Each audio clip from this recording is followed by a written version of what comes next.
Hello and નમસ્કાર વિદ્યાર્થી મિત્રો, હું છું અંકિત સર અને તમે જોઈ રહ્યા છો મારી યુટ્યુબની ચેનલ બુકવોર્મ ઇંગ્લિશ એકેડમી. તમારા દરેકનું હાર્દિક સ્વાગત છે.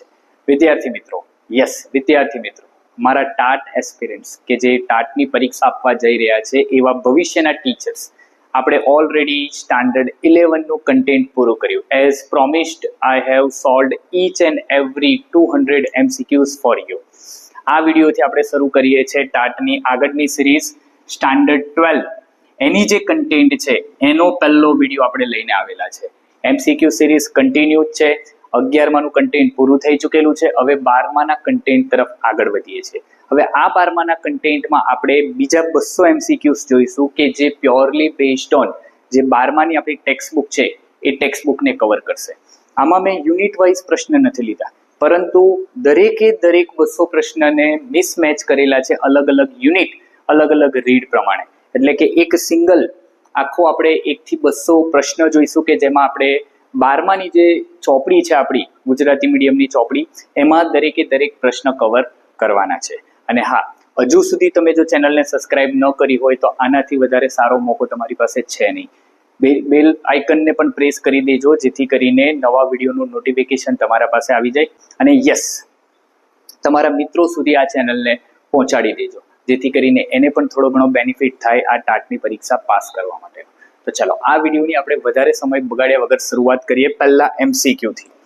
ફર્સ્ટ નંબરનો MCQ આપણો છે, જો yes, first number, in can you install now which program must be turned off completely before installation. પહેલા જ પાઠમાંથી લીધેલો પ્રશ્ન છે કે can you install now, એ જે પાઠ છે એમાં which program must be turn off, સૌથી પહેલા તો કયો પ્રોગ્રામ એ કમ્પ્લીટલી ટર્ન ઓફ કરવો પડે. પ્રેમને ઇન્સ્ટોલ કરવાની વાત એમાં કરેલી છે ને, તો પ્રેમને ઇન્સ્ટોલ કરવો હોય તો કયો પ્રોગ્રામ છે? તો 2 પ્રોગ્રામ નોર્મલી આપણે પાઠમાં જોયા છે.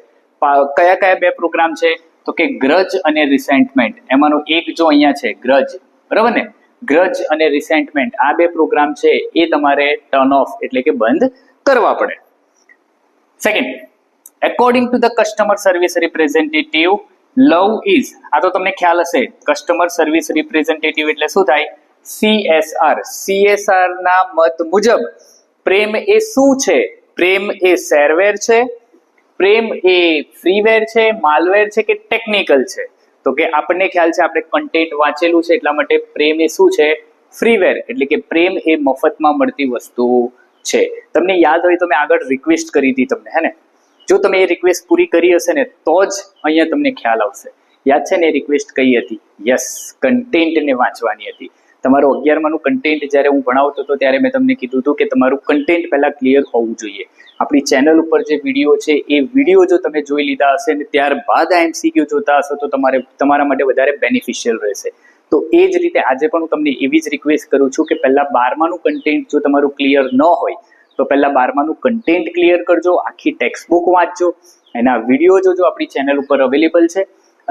તમને ન મળતા હોય તો નીચે લિંક પણ તમને એની હું આપવાનો પ્રયત્ન કરીશ જેથી કરીને તમે એ વિડીયો ત્યાંથી જોઈ શકો. અને ત્યારબાદ જ્યારે આ MCQ ને તમે સોલ્વ કરવાનો પ્રયત્ન કરશો તો આરામથી તમને આવડી જશે. હું અહીંયા તમને હિન્ટ આપતો જઈશ અને તમે જવાબ મળતા જશે. આગળ જોઈએ. In the poem Sunrise on Kanchenjunga, what is the height of the mountain mentioned?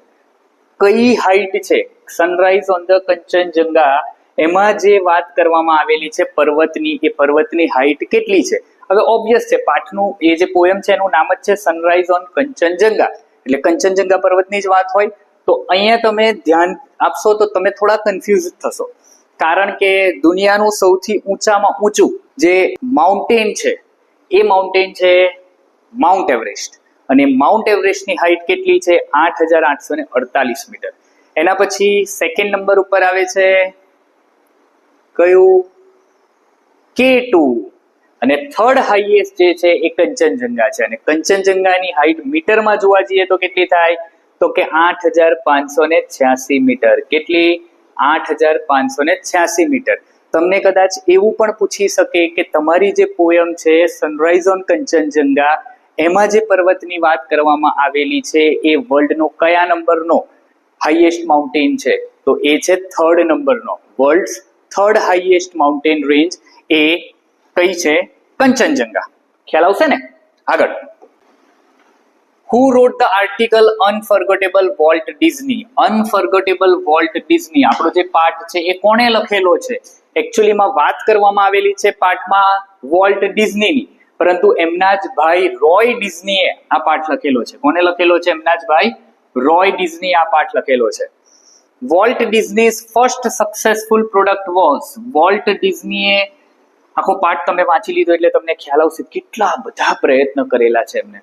એક નહીં, બે નહીં, ત્રણ નહીં, ચાર નહીં, પાંચ નહીં, કેટલા કાર્ટૂન સિરીઝ શરૂ કરી હતી એક સફળતા મેળવવા માટે.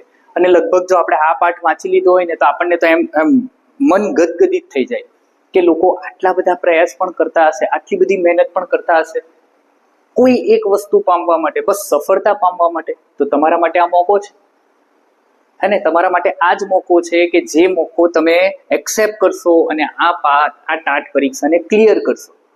એક્ઝેક્ટલી. તો અહીંયા પણ એ કહે છે કે Walt Disney's first successful product was, જે બધા જ જાણે છે આ એમની સક્સેસફુલ પ્રોડક્ટ કોઈ નહોતી. આ બધી એમને શરૂઆત કરેલી હતી પણ સક્સેસફુલ પ્રોડક્ટ કઈ હતી? Mickey mouse. મિકી માઉસની શરૂઆત એમને ઘણા સમય પહેલા કરેલી હતી. લગભગ if I am not wrong એ 1928માં એમને મિકી માઉસની શરૂઆત કરી હતી. અને આપણા પાઠમાં છે એ મુજબ એમને 1960 કે એની આસપાસ એમને ઘણો બધો સમય વિતાવી દીધેલો હોય છે અને 40 વર્ષ એમને સક્સેસફુલી કંઈક પૂરા કરેલા છે.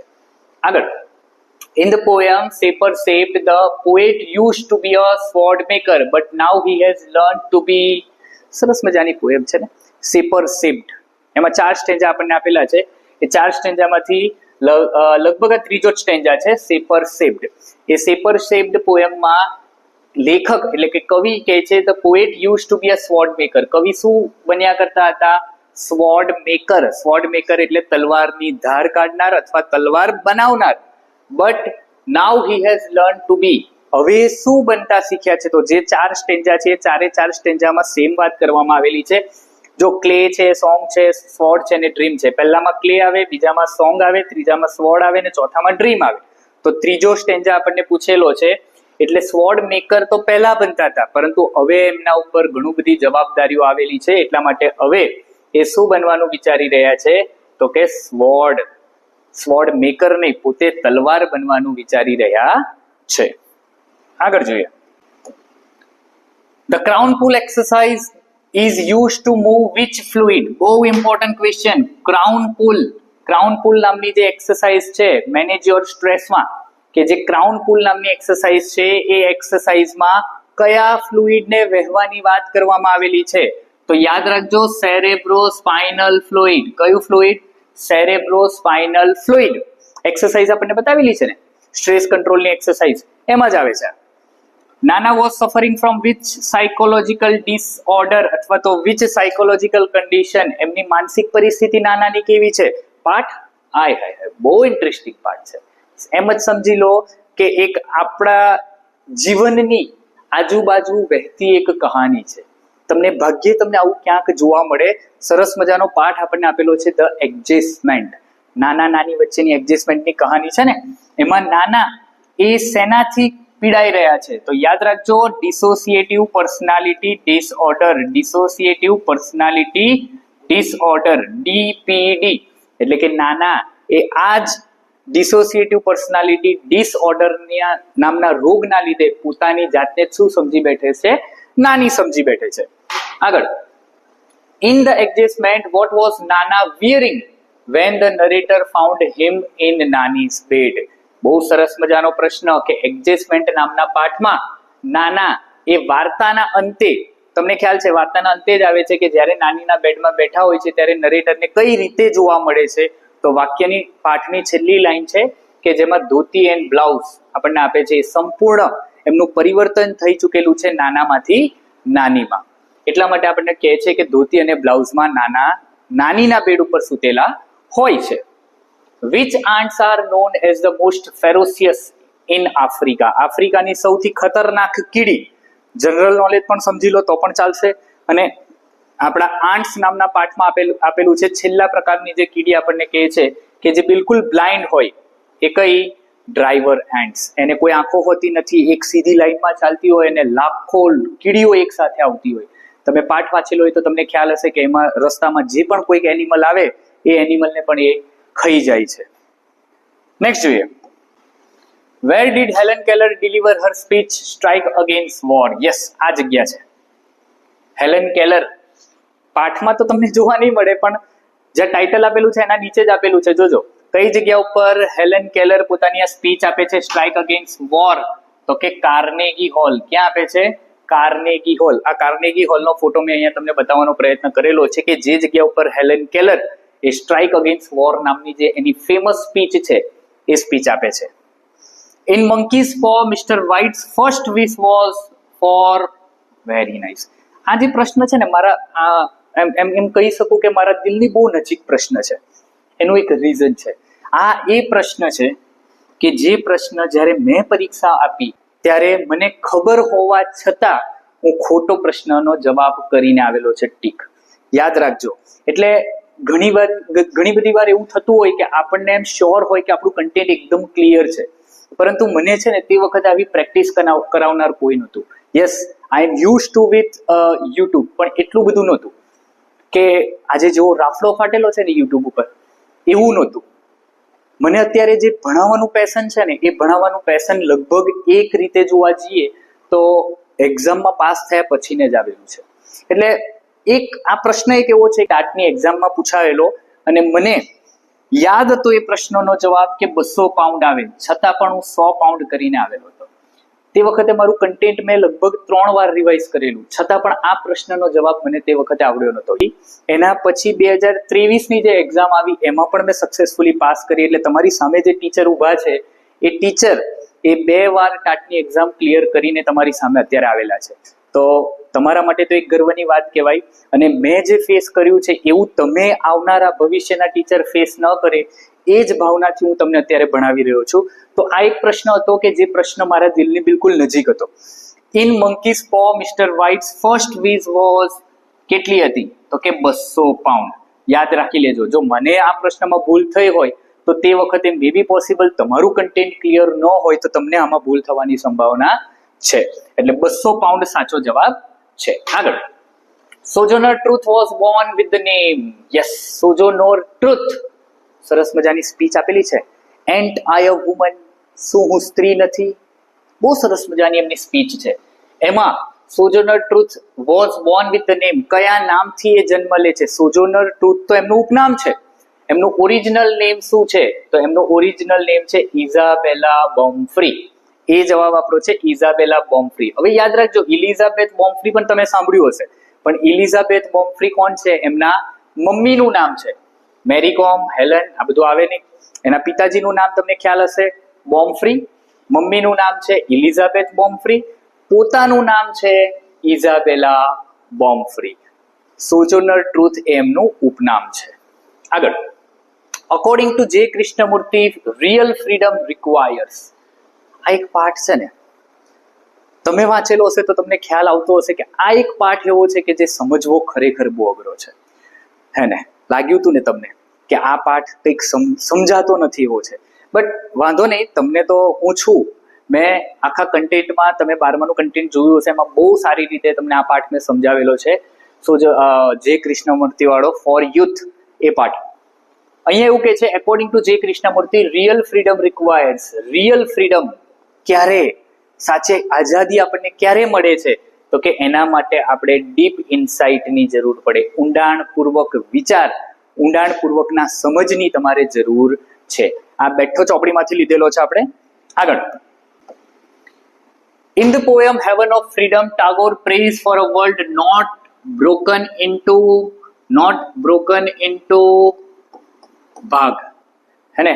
ભાગ એટલે તો કે ફ્રેગમેન્ટ. ફ્રેગમેન્ટનો મતલબ શું થાય? ભાગ. હેવન ઓફ ફ્રીડમ, સ્વર્ગરૂપી આઝાદી.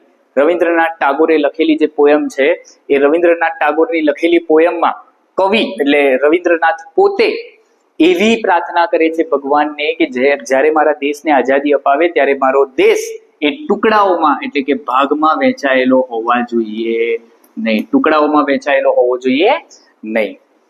R.K.. Narayan calls headache a ખાલી જગ્યા for avoiding uncomfortable situation.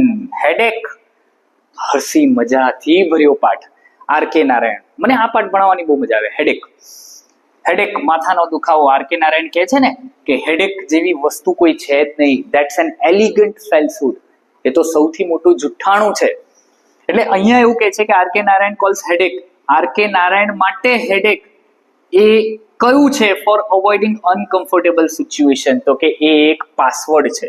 અહીંયા સરસ મજાનો શબ્દ આપેલો છે કે એને લોકો પાસવર્ડ તરીકે યુઝ કરે છે. બીજો પણ એક શબ્દ આવી શકે, બુન, હે ને? બુન મનુષ્ય જાત માટે તો એ શું છે? બુન. બુનનો મતલબ શું થાય? આશીર્વાદ. શું થાય? આશીર્વાદ. એ તો આશીર્વાદ છે એવા લોકો માટે કે જે લોકોને ખરેખર કામ કર્યા સિવાય બીજું કંઈ કાર્ય કરવું છે, એમના માટે તો હેડેક શું છે? માથાનો દુખાવો નથી, પણ એક બુન છે, આશીર્વાદ છે. આગળ જોઈએ. Which word is described as superior to headache? કયો એવો શબ્દ છે પાઠમાં કે જે હેડેક કરતા વધારે ચડિયાતો છે? કોના માટે? ફોર એમિનેન્ટમેન્ટ. એક ઉદાહરણ આપેલું છે ને, સો and so, mister so and so regret his ability, એવો શબ્દ છે એક. તો એ શબ્દ છે ઇનડિસ્પોઝિશન. ઇનડિસ્પોઝિશન નો મતલબ શું થાય? બે શબ્દ છે, આઈ એમ ડિસ્પોઝડ અને ઇનડિસ્પોઝિશન. તો ઇનડિસ્પોઝિશન નો મતલબ થાય અસ્વસ્થતા. શું થાય? અસ્વસ્થતા. તો આ એક જ એવો શબ્દ છે કે જે હેડેક કરતા વધારે સુપીરિયર છે, એવું આર.કે. નારાયણ કહે છે. પણ પાઠમાં તો આર.કે. નારાયણ એમ પણ કહે છે કે આઈ એમ રિયલી ડોન્ટ અન્ડરસ્ટેન્ડ કે આ ઇનડિસ્પોઝિશન છે શું. The carbon footprint is a subset of, આ તો નોર્મલ, એકદમ નોર્મલ છે, ઇકોલોજીકલ ફૂટપ્રિન્ટ. તમે પાઠ વાંચેલો હોય તો તમને એમાં બેઠી લાઈન જોવા મળેલી હશે કે ધ કાર્બન ફૂટપ્રિન્ટ, જે કાર્બન ફૂટપ્રિન્ટ છે જેની આપણે વાત કરીએ છીએ CO2 એમિશનની, હે ને? તો એ સબસેટ એટલે ભાગ. કોનો એક ભાગ છે? તો કે ઇકોલોજીકલ ફૂટપ્રિન્ટનો જ એક ભાગ છે. આપણી આજુબાજુ જે વાયુઓ છે એમાંનો જ એક વાયુ કયો છે? તો કે કાર્બન ડાયોક્સાઇડ. નેક્સ્ટ જોઈએ. 19. Latest power saving air conditioners can save electricity up to 50%. ચોપડીમાં આપેલું છે ને, latest power saving air conditioner. Power saving air conditioner એટલે કેવા? પેલા કન્વેન્શનલ ટાઈપના એર કન્ડિશનર આવતા હતા ને, જેને વિન્ડો એસી કહેતા હતા. એ વિન્ડો એસી કરતા અત્યારે જેવા સ્પ્લિટ એસી આવેલા છે, જેમાં કોપરનો ઉપયોગ વધારે થયો હોય, એના લીધે તમે જોયું હશે ને, આ તો તમને ખ્યાલ હશે, સ્ટાર વાળી સિસ્ટમ. 1 2 3 4 5 સ્ટાર, જેટલા સ્ટાર વધારે એટલું એસી મોંઘું, પણ પાવર કન્ઝપ્શન કેવો થાય? ઓછો થાય. એટલે 50% ઇલેક્ટ્રિસિટી બચાવી શકે. Which crops are mentioned as promising biofuels in Green Charter? Green charter નામનો જે પાર્ટ છે એમાં બે આપણને એવા ક્રોપ આપેલા છે જે પ્રોમિસિંગ બાયોફ્યુઅલ તરીકે યુઝ થઈ શકે એમ છે. એ કયા છે? Ethanol and jatropha. કયા? Ethanol and jatropha. જોયા છે પ્લાન્ટ? જોજો, ભૂલથી ખાઈ નહીં લેતા. ખાઈ લેશો તો શું થશે? ગૂગલ કરી લેજો એટલે તમને ખ્યાલ આવશે. Find the synonym of ferocious from the text. ants. ants માં શબ્દ છે, યાદ છે? ferocious. ferocious એટલે violent અથવા તો fierce, હિંસક પ્રકારની જે કીડીઓ છે, ડ્રાઈવરન્ટ, એના માટે યુઝ થયેલો શબ્દ છે. What does arduous means in the context of the lesson ants? ants નામના લેસનમાં arduous શબ્દ પણ યુઝ થયો છે. તમે તમારા હાથમાં ચોપડી હોય તો તમે જોજો ધ્યાનથી. ડાબી બાજુના, જમણી બાજુના પેજ ઉપર આપણો પાઠ છે અને એમાં ડાબી બાજુના પેજ ઉપર નીચેથી બીજી કે ત્રીજી લાઈનમાં તમને આ શબ્દ જોવા મળશે, એરડિયસ. ક્લિયર? હા, વિચારો છો ને કઈ રીતે યાદ છે? પણ બેટા કન્ટેન્ટ એટલું બધું ક્લિયર કરી નાખેલું છે ને કે બસ હું એવી ઈચ્છા રાખું કે તમે પણ આવું કન્ટેન્ટ ક્લિયર રાખો કે જેથી કરીને તમને પણ ખ્યાલ રહી જાય કે ચોપડીના કયા પેજ ઉપર કયો શબ્દ છે. એરડિયસ. એરડિયસ એટલે શું?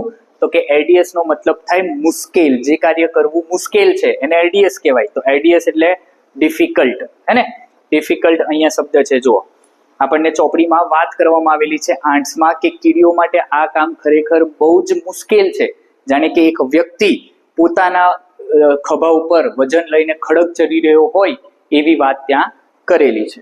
ચાલ આગળ જોઈએ. હવે 23 નંબર છે. The word retrieving in manage your stress means. Retrieving, પાછું મેળવવું. રિટ્રીવ એટલે શું? તો કે પાછું મેળવવું. અને પાછું મેળવવું એટલે એ કયો સંદર્ભ બતાવે છે? તો ગેટિંગ બેક. ગેટિંગ બેક એટલે પાછું મેળવવું. થ્રોઈંગ અવે એટલે ફેંકી દેવું. ડિલીટ એટલે ડિલીટ કરી દેવું. હાઇડિંગ એટલે છુપાવી દેવું, પણ ગેટિંગ બેક એટલે રિટ્રીવ, પાછું મેળવવું. હા, રિટ્રીવ. બોલો, પાઠ યાદ છે? રિટ્રીવ કયો પાઠ હતો? મિસ્ટર વ્હાઇટ, હા, missus White, monkey's paw. Very nice. ચાલો, in the adjustment what is the meaning of grumble? Grumble એટલે ઝઘડવું, ગણગણવું, આવું બધું થાય ને. ગ્રમ્બલ, ગ્રમ્બલ એટલે જો અહીંયા કે છે કમ્પ્લેન, મરમર, મરમર એટલે ગણગણવું. આગળ જોઈએ. મારી સાથે છો ને? ખબર પડે છે ને? બસ. મેનેક, મેનેક એટલે જોખમ. મેનેક એટલે શું થાય? જોખમ. મીન્સ ખાલી જગ્યા S per the green charter. Green charter, threat, danger. જો મેનેક એટલે જોખમ. મેનેક નો મતલબ શું થાય? ગ્લોબલ વોર્મિંગ એન્ડ બીજું એક છે, બોલો બોલો બોલો, ગ્લોબલ વોર્મિંગ એન્ડ લે, નથી યાદ? યાદ કરો, ચોપડીમાં જુઓ. ગ્લોબલ વોર્મિંગ ને બીજો કયો છે ઇશ્યુ સૌથી મોટો જે મેનેક છે, જોખમ છે આપણા દેશ માટે, આ પૃથ્વી માટે? યાદ કરી લેજો. ચાલો આગળ. The love light gently lingers, identify the figure of speech. આ એક છે ને આપણા, મને આ પ્રશ્ન મૂકતા પહેલા મને એમ થયું કે આપણા ગુજરાતી મીડિયમના જે ટીચર હોય ને, કે જે ટીચર આની ટાટની પ્રિપેરેશન કરી રહ્યા હોય, એના માટે ક્યારે ભણાવવાનો આ ટોપિક આવતો જ નથી. Figure of speech A English medium માટે આવે છે, બટ ગુજરાતી મીડિયમ માટે આ નથી આવતો. છતાં પણ અહીંયા લીધેલો છે અને ટાટની પરીક્ષામાં પૂછાય પણ છે, એટલે આપણે થોડી ઘણી ઉડતી માહિતી મેળવી લઈએ ફિગર ઓફ સ્પીચ વિશેની. The love light gently lingers, ધ્યાનથી તમે જુઓ ને તો લ લ 3 વાર લ આવ્યો ને, એ 3 વાર એકનો એક શબ્દ રિપીટ થાય એટલે એને કહેવાય એલિટ્રેશન. શું કહેવાય? એલિટ્રેશન. આવી 3-4 પ્રકારની ફિગર ઓફ સ્પીચ છે કે જે તમને પરીક્ષામાં પૂછાય છે. સિમિલી છે, એલિટ્રેશન છે, પર્સોનિફિકેશન છે, મેટાફર છે, આવી બધી આપણને પૂછાતી રહેતી હોય તો આપણે થોડા ઘણા એમસીક્યુ ના સોલ્વ કરેલા હોય તો આપણને ખ્યાલ આવે. અહીંયા મેં કેમ એલિટ્રેશન લખ્યું? કારણ કે લ લ લ બધું એકનું એક શબ્દ રિપીટ થાય છે એટલા માટે. આગળ. Yes, it twisted in my hand like a snake, identify the figure of speech. છે ને, it twisted in my hand like, યાદ રાખો, લાઈક અને એઝ, આ બે શબ્દ તમને જોવા મળે ને એટલે સિમિલી હોય. શું હોય? સિમિલી. આ પણ એક ફિગર ઓફ સ્પીચ છે જેમાં લાઈક અને એઝ નામના શબ્દ જોવા મળે. આગળ. In blind deaf fish what does the old man symbolise? Old man કોણ છે? તો કે ઓલ્ડ મેન એ ભગવાન છે. કોણ છે? ભગવાન, ગોડ, ક્રિએટર છે. બ્લાઇન્ડ ડેફ ફિશ, બહુ સરસ મજાની પોયમ આનંદ આચાર્યએ લખેલી. One of the best poems હું તમને કહી શકું. 2 લાઈનની પોયમ, પણ સૌથી મહત્વની ને મોસ્ટ આઈએમપી જે 12મા ધોરણમાં ભણતા હોય એવા બાળકો માટે તો છે, તો તમારા માટે તો હોય જ. એટલે યાદ રાખી લેજો કે એમાં જે ઓલ્ડ મેન છે એ ઓલ્ડ મેન કોણ છે? ભગવાન, ભગવાન પોતે છે. આગળ. Narrow domestic walls in Tagore's poem refers to narrow domestic wall. આગળ આપણે વાત કરીને કે ભગવાન કે રવિન્દ્રનાથ ટાગોર ભગવાનને કહે છે કે જ્યારે મારા દેશને આઝાદ કરો ને ત્યારે આવા નેરો ડોમેસ્ટિક વોલના ફ્રેગમેન્ટમાં એટલે કે ટુકડામાં વહેંચતા નહીં. એટલે નેરો ડોમેસ્ટિક વોલ અહીંયા શું છે? ઇન્ટરનલ ડિફરન્સ, જાતીય ભેદભાવ, પ્રેજ્યુડાઇસિસ, પ્રેજ્યુડાઇસ એટલે પૂર્વગ્રહ, આવી બધી વાતો એ પાઠમાં, એ પોએમમાં આપણે કરેલી હતી. આગળ. What is the meaning of pessimism? 2 શબ્દ આવે છે પાઠમાં, હે ને, 3જા નંબરના યુનિટમાં. ઓપ્ટિમિઝમ અને પેસિમિઝમ. ઓપ્ટિમિસ્ટ અને પેસિમિસ્ટ, આશાવાદ, નિરાશાવાદ. યસ, નિરાશાવાદ. આ પેસિમિઝમનો મતલબ શું થાય? નિરાશાવાદ. તો નિરાશાવાદનો અહીંયા મતલબ છે expecting the best, expecting the worse. Worse એટલે ખરાબ, તો એક્સપેક્ટિંગ ધ વર્સ તેને આપણે કહીએ નિરાશાવાદ. જે ઓપ્ટિમિસ્ટ હોય ને એ એવી આશા રાખતા હોય કે હા થઈ જશે, કરી નાખીશું. અને પેસિમિઝમ જેવા લોકો હોય ને એમ કહેશે આ થોડું થાય, આવું ન થાય. નેગેટિવિટી જે ફેલાવતા હોય ને એ બધા પેસિમિઝમ. એટલે જ્યારે ખરાબ થવાનું છે એવું આપણને લાગતું હોય તો એનો મતલબ આપણે પેસિમિઝમ, એટલે કે આપણામાં પેસિમિઝમ વધારે છે. Next. In Green Charter, how much energy is saved by using recycled paper product? Recycled paper product થી તમે કેટલી ઉર્જા બચાવી શકો? તો કે 70 to 90%. રિસાયકલ વસ્તુ યુઝ કરવાનું કહે છે ને, બાય રિસાયકલ ઇફ પોસિબલ, તો એમાંથી લીધેલું છે. According to Helen Keller, what do the workers believe in their foolish heart? Helen કેલરની સ્પીચ, માય ગોડ, હેલન કેલર જે સ્પીચ આપે છે એ સ્પીચમાં એ વર્કરોને શું કહે છે? What do the workers believe in their heart? વર્કરો માટે એમના હાર્ટમાં શું છે? તો કે દે ફૂલિશ હાર્ટ એ શું બતાવે છે? દે હેવ અ કન્ટ્રી. આ ચોપડીમાં તમને જોશો એટલે તમને ખ્યાલ આવી જશે. દે હેવ અ કન્ટ્રી. અમેરિકાની વાત કરે છે, યુએસએ ની વાત કરે છે, તો અહીંયા they have a country. Next જોઈએ. In the lesson ants, which ants are noted for caring about their masters on their back? કીડીઓની વાત કરે ને કીડીઓમાં મને રિયલી આ પાઠ હું ભણ્યો ને ત્યારે મને ખ્યાલ આવેલો કે આટલી બધી કીડીઓ હોય. મને તો બે જ કીડી ખબર હતી, લાલ અને કાળી. એવી ઘણી બધી કીડીઓ છે જે મારા બાળકોએ, મારા વિદ્યાર્થીઓએ પણ મને કીધી કે ખાટી કીડી પણ આવે. બોલો, એ કીડી વિશે મેં ક્યારેય જાણ્યું નહોતું. તમને ખ્યાલ છે ખાટી કીડી શું છે? કદાચ તમે મે બી પોસિબલ કે સાઉથ ગુજરાતમાં કદાચ રહેતા હોય તો તમને ખાટી કીડીથી તમે માહિતગાર હશો, કારણ કે હું અહીંયા આવીને શીખેલો છું. અહીંયા આપણને ચોપડીમાં છે ને 4-5 પ્રકારની કીડી વિશે વાત કરેલી છે. એમાં અહીંયા એવું કહે છે કે in the lesson ants, which ants are noted for caring about their masters on their back? એવી પણ કીડી છે ને કે જે ગુલામી કરાવે છે. હા, ગુલામી કરાવે છે. એ કઈ કીડી છે? તો કે સ્લેવ એન્ડ્સ. ગુલામી કરાવતી કીડી કઈ છે? Slave ants. આપણે અમ્બ્રેલા એન્ડ્સ વિશે પણ પાઠમાં જોયેલું છે, ડ્રાઈવર એન્ડ્સ વિશે પણ જોયું, રેડ એન્ડ્સ વિશે પણ જોયું, હે ને? બીજી એક કીડી ડોમેસ્ટિકેટ કાવ વાળું, પેલું ગ્રીન ફ્લાય વાળું, એ પણ યાદ રાખજો. આગળ જોઈએ. The crown pull exercise is beneficial for which of the following? Crown pull. Crown pull, ક્રાઉનને ખેંચવાનું આ એક્સરસાઇઝ હતી ને, એ crown pull exercise is beneficial for which of the following? નીચેનામાંથી કયા માટે વધારે પડતું બેનિફિશિયલ એટલે લાભદાયી છે? તો કે ઇમ્પ્રુવિંગ આઈસાઇટ નહીં. Yes, moving cerebrospinal fluid. Weight loss માટે નહીં, મસલ બિલ્ડિંગ માટે નહીં. Moving cerebrospinal fluid. આ વિડીયોમાં આપણે આગળ જોયું કે કયા પ્રવાહીની વાત કરવામાં આવેલી છે. તો કે એ પ્રવાહી આપણા અહીંયા સ્પાઇનમાંથી નીકળતું હોય અને મગજ સુધી પહોંચતું હોય, તો ક્રાઉન પુલ કરવાથી એટલે ખેંચવાથી એ જે સેરેબ્રોસ્પાઇનલ નામનું ફ્લુઇડ છે એ વહેવાની શરૂઆત થાય છે. ચાલો આગળ જોઈએ. 35મા નંબરનો MCQ. What was Nana's reaction when the narrator offered to call a barber home? નાનાને જ્યારે વાળ કપાવવા માટે લઈ જવાની વાત કરે છે નરેટર, ત્યારે એમનું રિએક્શન શું હોય છે? નહીં, નહીં. હા બસ, નહીં. He will never approve. એ તો એકચ્યુઅલમાં નાના તે વખતે કોના રૂપમાં હોય છે? નાનીના રૂપમાં હોય છે. અને નાનીના રૂપમાં હોય છે એટલા માટે નાના કહે છે કે નહીં, એ મને વાળ કપાવવાની પરમિશન તો આપશે નહીં. થોડો હસી મજાક જરૂરી છે ને જીવનમાં. ચાલો આગળ જો. જે Krishnamurthy states that the real function of education is to help you. According to જે કૃષ્ણમૂર્તિ, એટલે જે કૃષ્ણમૂર્તિના મત મુજબ રિયલ ફંક્શન ઓફ એજ્યુકેશન એટલે કે ફંક્શન, એજ્યુકેશનનું સાચું ફંક્શન કયું છે? તો કે to be yourself all the time. To be yourself. તમને એવું જ ભણાવવું જોઈએ કે દર વખતે તમે કોણ છે તમે પોતાની જાતને ઓળખતા હોવા જોઈએ. એકચ્યુઅલી જે કૃષ્ણમૂર્તિ એમ પણ કહે છે કે to be yourself is the most difficult thing. પોતાની રીતે પોતે હોવું એ દુનિયાનું સૌથી અઘરામાં અઘરું કાર્ય છે. In monkey's paw, the Sergeant Morris had spent his tenure in which country? આગળ આ શબ્દ જોઈ ગયા ને આપણે આગળના વિડીયોઝમાં બધા 11નું કન્ટેન્ટ જોતા હતા, એમાં એક શબ્દ જોયો તો ખ્યાલ છે, ટેનર, સમયગાળો.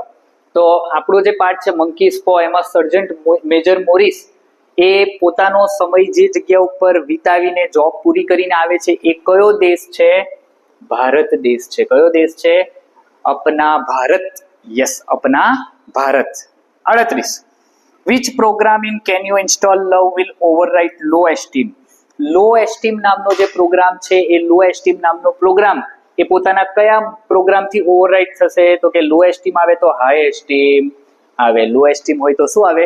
High esteem. પોતાની જાતને આપણે નીચી ગણતા હોય ને એને લો એસ્ટીમ કહેવાય. અને એકવાર આત્મવિશ્વાસ આવી જાય, પ્રેમનો ઇન્સ્ટોલ થાય એટલે ઓટોમેટિક આપણામાં આત્મવિશ્વાસ આવી જાય ને એ લો એસ્ટીમ શું થઈ જાય?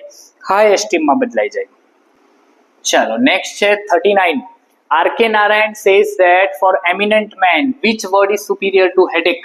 આગળ સેમ, ઓલમોસ્ટ સેમ જેવો પ્રશ્ન આવી ગયો ને. કયો? તો કે ઇનડિસ્પોઝિશન, આ એક વર્ડ છે કે જે હેડેક કરતા સુપીરિયર છે. The driver ants of Africa are completely, જો મેં તમને કીધું હતું ડ્રાઈવર એન્ટ્સ વિશે હમણાં જ વિડીયોમાં વાત કરી કે ડ્રાઈવર એન્ટ્સ છે એ કમ્પ્લીટલી કેવી હોય, બ્લાઇન્ડ હોય, અને એક સાથે લાખો કીડીઓ એક સાથે જતી હોય એટલા માટે blind. 41. In green charter, it is advised to use the ખાલી જગ્યા while saving instead of running a tap. એક લાઈન કેટલી મહત્વની છે ને એ આ MCQ પરથી ખબર પડે. તમે વાંચેલું તમારા કન્ટેન્ટમાં આવેલું હશે. જો in green charter, it is advised to use a mug while saving instead of running a tap. દાઢી કરતા હોય ત્યારે દાઢી કરતી સમયે નળ ખુલ્લો રાખવા કરતા શેનો ઉપયોગ કરવાની સલાહ આપવામાં આવેલી છે?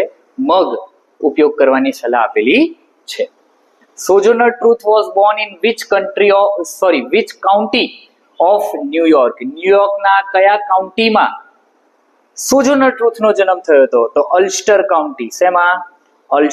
અલ્સ્ટર કાઉન્ટી નામની જગ્યા છે ન્યુયોર્કમાં, ત્યાં સોજોનર ટ્રુથનો જન્મ થયો છે. Next, what is the third and last wish made by Mr. White in monkey's paw? Actually તો Mr. White yes 3 વિશ માંગે છે ને, ત્રીજી વિશ આપણને ચોપડીમાં બતાવેલી નથી, બટ અહીંયા એવું કહે છે what is the third and last wish made by Mr. White in monkey's paw. monkey's paw નામના પાઠમાં મિસ્ટર વ્હાઇટ છે એ ત્રીજી કઈ વિશ માંગે છે? આ 200 પાઉન્ડ વાળી તો પહેલી જ વિશ માંગે છે કે આઈ વિશ ફોર 200 પાઉન્ડ, અને એ વિશ પૂરી પણ થાય છે પોતાના દીકરાના મરણથી. To take his son dead again કે ગો બેક. યસ, આ તો ત્રીજી વિશ છે આપણી. હા, આ ત્રીજી જ વિશ છે. For a new house, for wealth. આપણને ખ્યાલ છે 3 વિશ જ માંગે છે, એમાં પહેલી 200 પાઉન્ડ વાળી છે, બરોબર છે ને. પછી બીજી વિશ માંગે છે, બીજી વિશમાં પોતાના બાળકને જીવતો ઈચ્છે છે, ત્રીજી વિશમાં ખબર નહીં એમને શું થાય છે, એવું કહે છે કે પોતાનો બાળક જે દરવાજા ઉપર ખખડાવી રહ્યો છે એ કદાચ પાછો જતો રહે. તો ત્રીજી વિશ કઈ હતી? To make his son dead again, અથવા તો ગો બેક. જે પણ છે દરવાજા ઉપર એ પાછું જતું રહે. છતાં પણ ઓબ્વિયસ છે એનું ઘર તો તૂટી જ જાય છે. In the poem Sunrise on Kanchenjunga, the mountain is bath in golden light. Yes, bath in golden light. જોજો પોયમમાં છે ને આ શબ્દ પણ છે પર્પલ ગ્લોરી. પોયમની શરૂઆતમાં જ છે પર્પલ ગ્લોરી, પણ ક્લેડ ઇન પર્પલ ગ્લોરી છે. શું? ક્લેડ ઇન પર્પલ ગ્લોરી એટલે તો કે ક્લેડ એટલે ઢંકાયેલું. અને અહીંયા આપણને એવું પૂછેલું છે sunrise on Kanchenjunga the mountain is bath in golden light. Golden light એટલે શેનો સંદર્ભ દર્શાવે છે? સૂર્યના કિરણનો સંદર્ભ દર્શાવે છે. અહીંયા વ્હાઇટ ડ્રોપ્સ પણ છે, પણ વ્હાઇટ ડ્રોપ્સ એ કોનો સંદર્ભ દર્શાવે છે? તો કે એ બરફ જે સ્નો છે પહાડ ઉપર, એ સ્નો નો સંદર્ભ દર્શાવે છે. અને મોર્નિંગ ડ્યુઝ એટલે કે સવારના જે પેલા ઝાકળ હોય ને, ઝાકળ, એની વાત કરેલી છે. પણ અહીંયા બાથ શબ્દ છે એટલે બાથ શબ્દ કોના સાથે જોડાયેલો હોય? Golden light. Which side of the brain is exercised through creative activities like dancing? Dancing કરવાથી મગજનો કયો ભાગ? ડાબી બાજુ, જમણી બાજુ? જમણી બાજુ. ઓબ્વિયસ છે, કઈ સાઈડ? જમણી બાજુ. ડાન્સિંગ એક ક્રિએટિવ એક્સરસાઇઝ કહેવાય, તો એનાથી આપણી રાઈટ સાઈડનું જે બ્રેન છે એ થોડું એક્ટિવ થાય. નેક્સ્ટ જોઈએ, Walt Disney's first successful animated character was. જો અહીંયા કેરેક્ટરની વાત કરેલી છે, ત્યાં સિરીઝની વાત કરેલી હતી, પણ બંનેમાં એક જ આવે. કયું આવે? Mickey mouse. પહેલું એનિમેટેડ કેરેક્ટર સક્સેસ થયું હોય અથવા એને સફળતા મળી હોય એ કયું હતું? તો કે Walt Disney. Okay, 47. In the adjustment, Dr. Kamble is a ખાલી જગ્યા by profession. By profession doctor Kamble કોણ હતા? તો કે એ સાયક્રેટ્રિસ્ટ હતા. કોણ હતા? સાયક્રેટ્રિસ્ટ, મનોચિકિત્સક. સાયક્રેટ્રિસ્ટ નો મતલબ શું થાય? મનોચિકિત્સક. મનોચિકિત્સક હતા એ. અને કાર્ડિયોલોજિસ્ટ એટલે તો ગયા વિડીયોમાં આપણે વાત કરી લીધી હતી હાર્ટના, ડેન્ટિસ્ટ એટલે દાંતના, અને સર્જન એટલે જે ઓપરેશન કરતા હોય એ બધા ડોક્ટર. બટ અહીંયા ડોક્ટર કામ્બલે કોણ હતા? તો કે સાયક્રેટ્રિસ્ટ હતા. 48 ઉપર, narrow domestic wall in Tagore's poem symbolise. Narrow domestic wall શું સિમ્બોલાઇઝ કરે છે? તો કે પ્રેજ્યુડાઇઝ એન્ડ ઇન્ટરનલ ડિફરન્સ. આ પણ એક લગભગ રિપીટ થયો હે ને, બટ કઈ વાંધો નહીં, શીખવાનું તો એમ પણ છે. ક્લિયર ને? આગળ, according to J Krishnamurti, when are you no longer free? J કૃષ્ણમૂર્તિના મતે તમે ક્યારે મુક્ત રહેતા નથી. જે વખતે તમે નક્કી કરો the moment you want to be somebody you are no longer free. J Krishnamurti આખા પાઠમાં આ જ કહે છે કે જ્યારે તમે કોઈકને બીજાને કોપી કરવાનો પ્રયત્ન કરો, ઇમિટેટ કરવાનો પ્રયત્ન કરો, તમે પોતાની જાતને ગુમાવી બેસો છો અને એ વખતે તમે મુક્ત રહેતા નથી. છેલ્લો question, which device should be used to save 50% electricity instead of conventional AC? હવે અહીંયા જ કહી દીધું, કન્વેન્શનલ એસી કરતા શું યુઝ કરવું જોઈએ? તો કે લેટેસ્ટ પાવર સેવિંગ એસી. એટલે કે પાવર સેવિંગ એસી યુઝ કરવાથી તમારી 50% એનર્જી બચે છે. તો આપણે પાર્ટ 1 અહીંયા એમસીક્યુ સિરીઝનો પાર્ટ 1 કમ્પ્લીટ કર્યો. આવનારા સમયમાં તમને પાર્ટ 2, 3, 4 ધીરે ધીરે અપલોડ થતા જશે અને તમે જોઈ શકશો. તો આ વિડીયો તમને કેવો લાગ્યો એ કમેન્ટમાં જણાવજો અને તમારા મિત્રો સુધી પણ આને પહોંચાડજો કે જે ટાટની તૈયારી કરી રહ્યા છે. ફરી એકવાર, આ એમસીક્યુની જે સિરીઝ છે એમાં આપણે 800+ એમસીક્યુ સોલ્વ કરવાના છે અને એ 800+ એમસીક્યુની પીડીએફ જો તમારે જોઈતી હોય તો મારો નંબર છે 7573044561. આના ઉપર વોટ્સઅપ કરજો. પેમેન્ટ થાય, જો પેમેન્ટ આપણે બહુ નોમિનલ રાખેલું છે 499, કે એમાં તમને આખું કન્ટેન્ટ છે, મેથડ છે અને સાથે સાથે ગ્રામર આખું સોલ્વ જે કરાવવાના છે એની આખી પીડીએફ તમારા સુધી પહોંચી જશે. તો જો તમારે એ પહેલાથી સોલ્વ કરવી હોય તો તમે આ પીડીએફને ખરીદી શકો છો. ફરીવાર મળીશું એક સરસ મજાના બીજા વિડીયો સાથે. ત્યાં સુધી જય હિન્દ.